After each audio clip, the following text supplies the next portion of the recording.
Russia is the largest country in the world. It is 6 million square miles vast and has 11 time zones. Russia is twice as the size of the United States or China, 5 times the size of India and 25 times the size of United Kingdom. However, it has relatively small population of 144 million, which is even lesser than that of Pakistan. Russia has over 1000 major cities, 16 of which have a metro population of more than 1 million. But Russia was not always this big. Even the concept of Russia is just 13 centuries old. Hi guys, welcome to Eclectic. Here we talk about history, philosophy, politics and future tech. So if you are interested in any of that, consider subscribing. In the 9th century, Russia was a loose federation of East Slavic tribes known as Kievan Rus and other towns which were located along the Dnieper river, which is now in Ukraine. Then came the Vikings, who used waterways to move across and maintained trade along the way. Eventually the Norse people merged with the Slavic population, and then in the mid 1200 the Mongols arrived. For the next 150 years Mongols kept attacking the region. Up until 1480 Moscow was under the control of the Tatar Mongols, but the Mongols began to falter by the middle of the 14th century. The fledgling Russia then relocated itself northeast in and around the city of Moscow. The early Russia was known as the Grand Principality of Moscow. Russians were successful at overthrowing the Khanate of Tatar Mongols from the Moscow, but the Khanate still bordered Russia from the east. However, the Khanate was not the true enemy of the Russians. The geography certainly was. The early Russia was indefensible. Moscow had no geographical protection. It had only flatlands around it. There were no mountains, no deserts to protect the region from outside invasion. Something needed to be done to protect the heartland, to protect Moscow. Enter Ivan IV, also known as the Ivan the Terrible. He was the first ever Russian ruler to declare himself Tsar. Tsar is a Russian word derived from the word Caesar, and Caesar is a word which was used to refer to all subsequent emperors of the Roman Empire after the death of Gaius Julius Caesar. This gives us an indication of the absolute power and authority Ivan the Terrible had over his dominions. Ivan wanted to protect the Moscow from outside invasion, and he knew he was not going to get any help from geography. Therefore, Ivan came up with a very simple philosophy.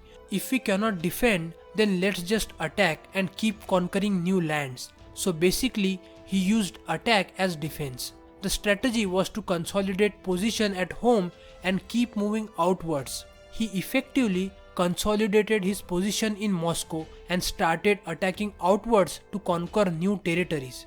Russia had already begun a moderate expansion under Ivan's grandfather, but Ivan accelerated it after he came to power in the 16th century. He extended his territory east to the Ural Mountains, south to the Caspian Sea and north towards the Arctic Circle. Under him, Russia gained access to Caspian and later the Black Sea, thus taking advantage of the Caucasus Mountains as a partial barrier between itself and the Mongols. Ivan built a military base in Chechnya to defend Russia from outside invaders like the Mongol Golden Horde, the Ottoman Empire or the Persians. Now the Russians had a partial buffer zone and a hinterland, somewhere to fall back to in the case of invasion. No one was going to attack them in force from the Arctic Sea, nor fight their way over the Urals to get to them. Their land was becoming what is now known as Russia. And to invade it from the south or southeast, you would have to have a huge army and very long supply line. And in addition, you would have to fight your way past many defensive positions. Now let us fast forward these wars of expansion to the 18th century. Peter the Great founded the Russian Empire in 1721. He expanded the empire westward, occupying Ukraine and reaching the Carpathian Mountains. Trade and nationalism were driving the whole empire.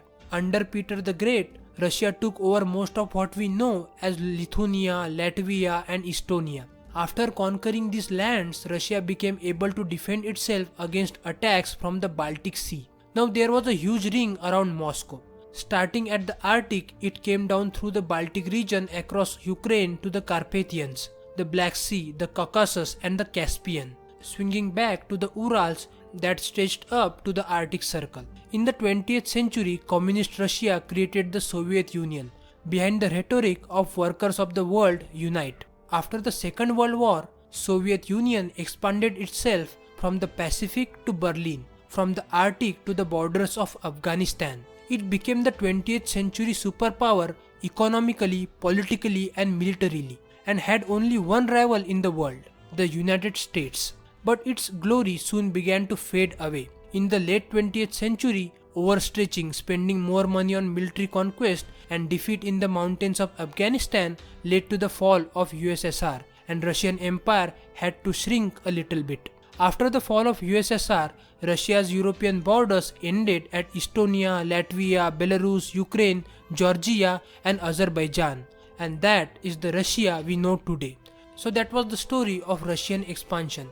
It started with a simple philosophy of Ivan the Terrible, to use attack as a defense. A historic character like Ivan the Terrible is the best example of how individuals can change the history. Without his character, Russia's geography would have looked way different.